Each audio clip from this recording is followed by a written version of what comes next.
la mère de clan de la troisième lune, celle qui pèse la vérité, est la mère de clan du troisième cycle lunaire. Elle nous enseigne la loi divine. Elle juge avec bienveillance les droits des hommes, veille sur l'égalité et protège la justice. Elle ne sanctionne pas nos actions en distribuant des châtiments, mais nous enseigne plutôt les principes de la loi divine. Nos actions proviennent de nos décisions. Si consciemment nous avons choisi de faire du mal à quelqu'un, nous avons aussi pris inconsciemment la décision de recevoir les leçons liées au fait de blesser autrui. Celle qui pèse la vérité nous apprend que c'est nous-mêmes qui, en découvrant et acceptant la vérité de nos actions passées, devons décider de ce que nous allons apprendre pour réparer les erreurs faites sur le chemin tordu que nous avons suivi. Cette gardienne de la justice voit clairement tous les aspects de chaque situation. Elle ne peut pas être abusée par des moitiés de vérité ou par des mensonges. En tant que protectrice des opprimés, les opinions personnelles ne l'influencent pas et elle ignore l'illusion des différences de classe, de hiérarchie, de santé, de soi-disant pouvoir ou de popularité.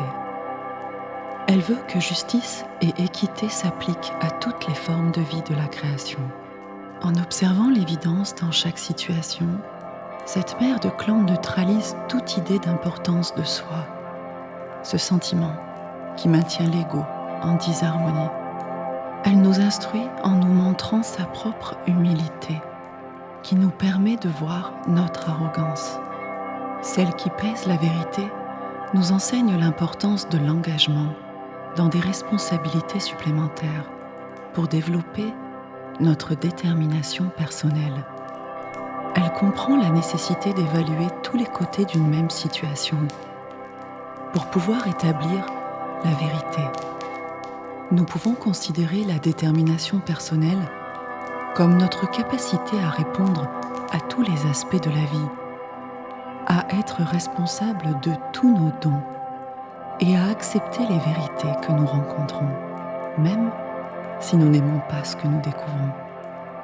Destructrice du pouvoir du mensonge dans notre vie, elle nous montre que, lorsque nous sommes profondément décidés, c'est que nous acceptons la vérité de ce qui nous donne de la joie et que nous ne sommes plus embrouillés ou influencés parce que les autres veulent que nous soyons.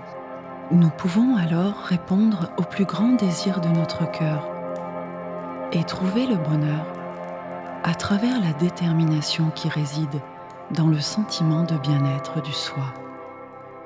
Le cycle lunaire de cette mère de clan tombe en mars. Il est en relation avec la couleur brune. Le riche terreau de la terre-mère, qui reflète cette couleur, représente la connexion de la terre-mère à la loi divine. Le cycle de vérité qui correspond à la troisième lune est l'acceptation de la vérité. Cette mère nous apprend à accepter la vérité à l'intérieur de nous-mêmes, aussi bien qu'à consentir à la vérité des expériences que nous rencontrons dans notre vie. Si nous nous observons sereinement, en accueillant ce que nous trouvons en nous, la vérité de nos forces et de nos faiblesses peut détruire les illusions qui limitent notre potentiel. Celle qui pèse la vérité nous apprend que nous n'avons pas besoin de nous focaliser sur ce qui est faible en nous ou sur ce qui ne va pas, mais plutôt de voir ce qui est fort et bon en nous. La loi divine nous montre que la loi de cause à effet régit notre univers de polarité. Si nous entretenons ce qui est négatif en étant constamment dans la critique, c'est le côté obscur de notre nature qui est nourri. Mais lorsque nous valorisons l'action juste et travaillons à développer les compétences dont nous sommes doués, c'est notre Orenda, ou essence spirituelle, qui prend de l'ampleur.